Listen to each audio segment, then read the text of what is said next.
Ниту глобалните економски кризи, ниту домашните политички шокови не ги одвратија граѓаните да стават некој денар на штедна книшка во банка.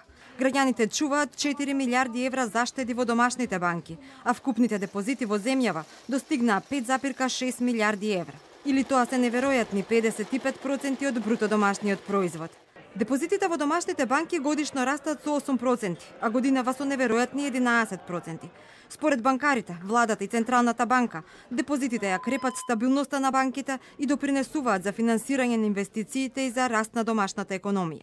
Секој штеден влог е придонес за стабилноста на финансискиот систем, но и на економскиот раст. Повисоките депозити значат и поголема ликвидност. Зголемената ликвидност пак повлекува поголема кредитна активност, повеќе инвестиции. Иако трендот на раст е задоволителен, сепак стапката на домашно штедење е ниска во споредба со европските просеци. Гувернерката на Народната банка Ангела Скабежовска со порака до банкарите да подготват попримамливи и ценовно конкурентни понуди за штедење за граѓаните. Стапката на вкупното домашно штедење е особено ниска во земјите од југоисточна Европа, каде таа изнесува околу 17%, вклучително и во Република Македонија, каде таа е блиску до просекот на овој регион.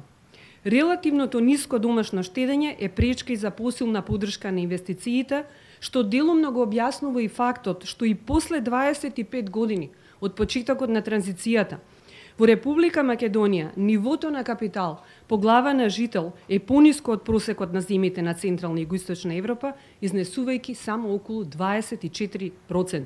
Владата вели не се меша во политиките на банките за ниските камати кои ги дават за штедењето и високите за кредитите. Тевдовски на денешниот светски ден на штедењето не заборави да ги потсети банкарите, да го одврзат кесето и повеќе да го кредитираат стопанството.